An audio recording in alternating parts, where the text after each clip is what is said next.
group of friends, but there is some queerness in it. But I see them and also other people I've met who are like 5-6 years younger than me going like, oh, I never really had to come out. It was just obvious, and I'm good here and whatever. And I'm like, great, that is great for you, but I do think it took the coming out of generations, ours and others before us, for you to get to this point. So I think it's sad when people go like, oh, the whole coming out thing is like not necessary. I'm like, no, maybe it's now becoming unnecessary in certain spaces, in certain families, in certain cultures or whatever, because there have been decades and decades and probably centuries of that being necessary. Trying to box our sexual identity based on what society will understand. Exactly. If you didn't have to come out, you wouldn't have to say I'm gay or bisexual, then you could be into whatever you're into. Yes. But because when you grow up you have to like put these in like these little boundaries, then you also I think in some way force yourself into like, cool, I'm gay and that's where I'll stay now. It's almost like we take the labels to kind of explain what we think we're feeling in that moment. I thought I was a full-on lesbian, and for a long time I was like, I don't want to go near a man or a person with a penis or anything. I was just like, I just want this. And then as I started to like have realizations about my gender identity, it's like I freed myself of that label that I had found so much, I don't know, like safety in, that then I was like, oh, actually I'm bi. And then I was like, oh my gosh, I think I'm gay. And then I was like, I don't know where I sit. And now I very much identify as bi, or pan, or however you want to put it, because I feel like the labels have been there for me almost as like stepping stones towards where I fit and what I was able to handle at that moment. For the first like 5 years of my first queer relationship, I was like, I'm not gay, I'm completely straight, it's just this one person, I promise.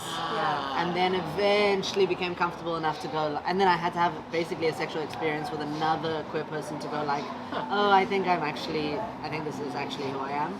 And then I was like, wow, I'm gay. And then I leaned so far, I was the rainbow wearing, like, I leaned so far into it, I was like, I'm gay, I'm gonna like, I tend to, when I come out, go like, I'm gonna go balls to the walls with this, because I don't know how else to kind of deal with it, basically.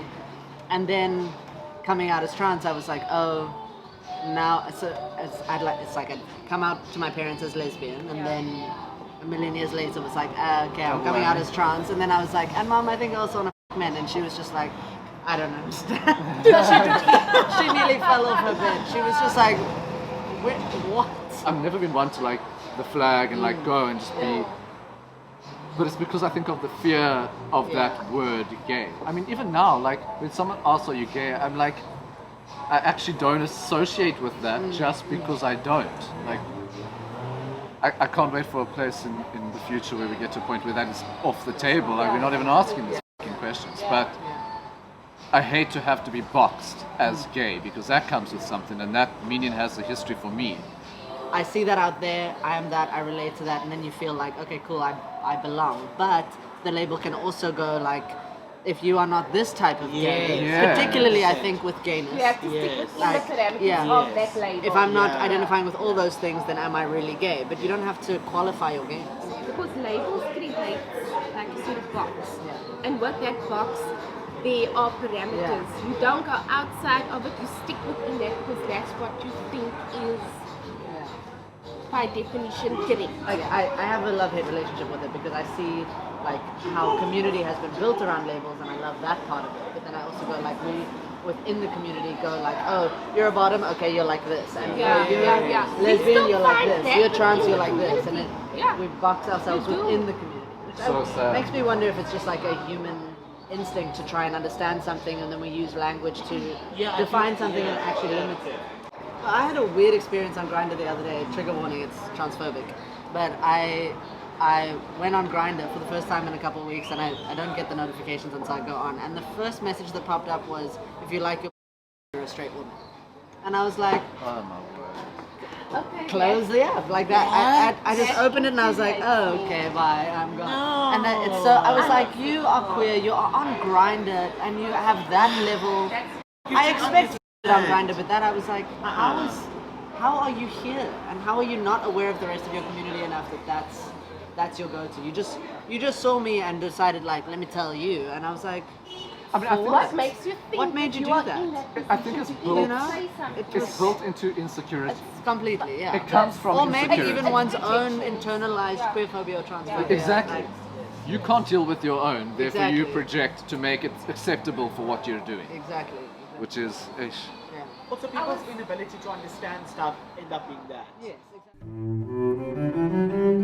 Like, you know, like the general thing of why should queer people have a coming out story? Straight people, heterosexual people don't, so why do you? And then I like thought about it 2 days ago, and to each his own, which I respect. But for me, my coming out story was very important for me as a stepping stone in me discovering and accepting who I am. And with my coming out story, when I say that it's like to my mother, when I came out to her, it created a sense of liberation. Coming out is very important to me. It created a sense of liberation, self-worth. Finally, people can respect me, and a space of belonging. Yeah. When I came out, all my dad knew was this random gay guy in his like little small town. But after this, his understanding of what gay culture means and what queer culture means has shifted. Broadened, yeah. It's broadened, and also in other aspects of his life, where he's become more open to talk about other stuff, open to talk about sex. From a conservative Indian household, It does everyone else a favor. it does everyone else a favor because it's so hectic coming out Yeah. that it then forces them to deal with other topics of sex, opposed to just saying use a condom to talk about sex. Exactly. To talk about my dad's sexual experiences in life without it being like, I can't talk about Exactly.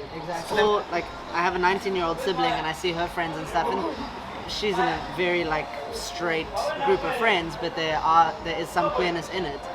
But I see them and also other people I've met who are like 5-6 years younger than me going like, oh, I never really had to come out. It was just obvious, and I'm good here and whatever. And I'm like, great, that is great for you, but I do think it took the coming out of generations, ours and others before us, for you to get to this point. So I think it's sad when people go like, oh, the whole coming out thing is like not necessary. I'm like, no, maybe it's now becoming unnecessary in certain spaces, in certain families, in certain cultures or whatever, because there have been decades and decades and probably centuries of that being necessary.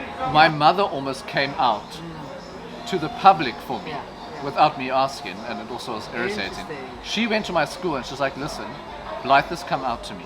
If there's any issues at this school about this, there's going to be and I'm like, then I got to school and there was like a whole big thing. They called me and they're like, don't worry. I'm like, what?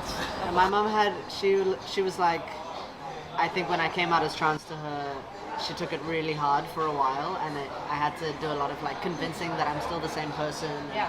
I think she thought she was losing something, which I think is quite a common response for trans parents of trans people, but she really took it hard. And then in one of her attempts to be supportive, she went out and she met someone. It was before I was on testosterone yet, like just before. And she went out and she told someone she met that she had a trans daughter because she didn't have the language right yet. Oh, okay. And so this complete stranger was like, oh, amazing that you have a trans daughter. And then she came home and she was like, I told this person that I have a trans daughter and it was amazing to come out to them. I was like, well, that person has completely the wrong idea now because you got the words wrong. But it was a very sweet like attempt at going like, okay, I'm going to come out as a parent of a trans person, but I don't yet have the research and the language for it. If you're gonna stereotype gay people and be like, oh, you're not that sort of gay, or You can speak have a very about short fuse. gay, I have such a short fuse for that. Or they ask a dumb question with like, oh, but you guys are two men, so then how does it work? I'm not. How do you I have sex? hate How that does it And that's not a question. cliche. I literally mean it right now in like 2020. Somebody will ask that. Of course. I don't have time for that because also I But- don't need to. I Don't remember, owe you when, that. I remember when I came out as lesbian and I was dating this girl.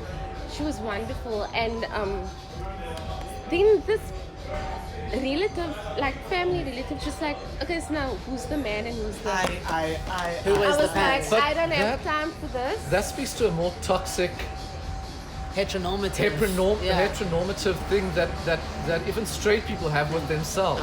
Yes. Like, have you not felt your own body? Yeah. It's so bad.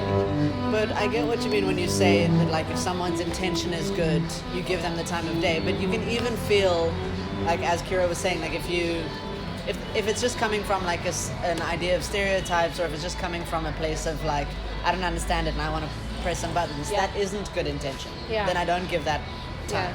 Whereas if someone is really trying to understand, part of me, and maybe this isn't even their reality, but part of me goes like, maybe you're queer or maybe you're trans. And if on the off chance that is the case, I will answer any question you have. Especially leading up to realizing I was, first of all, gay, I was definitely homophobic.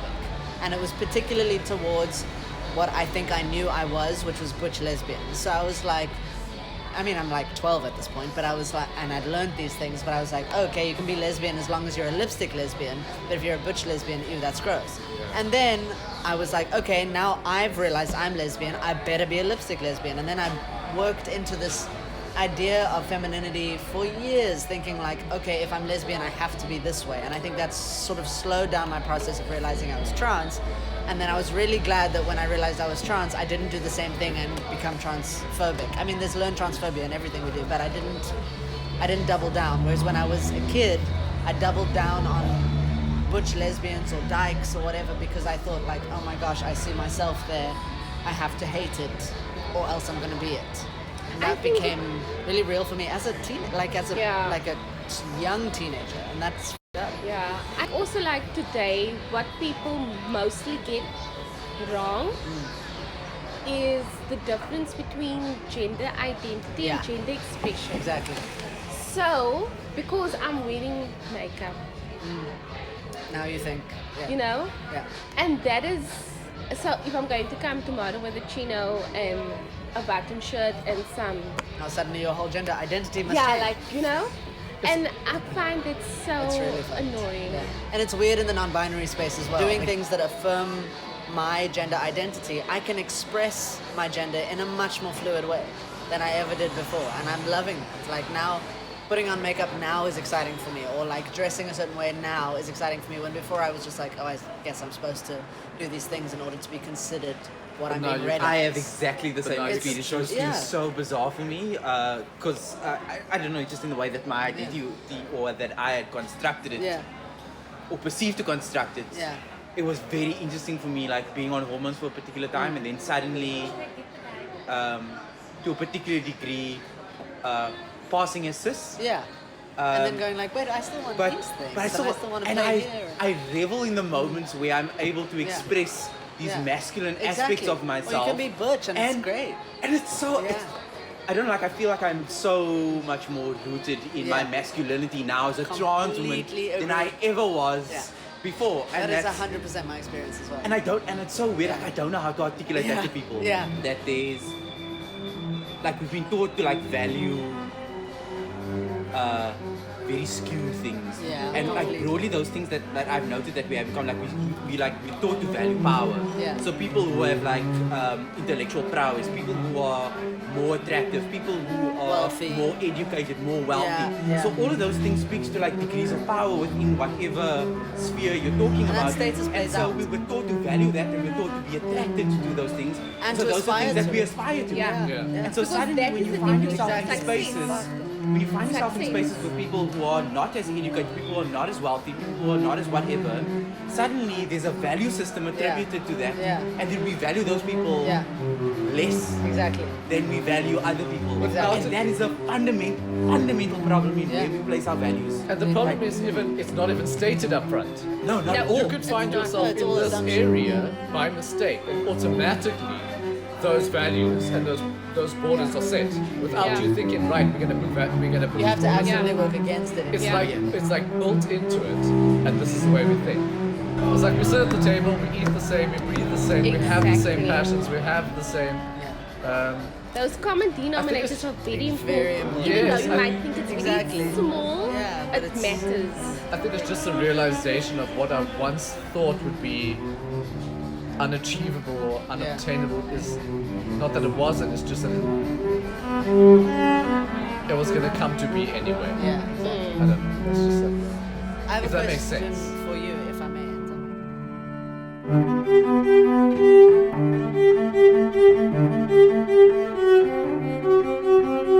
you.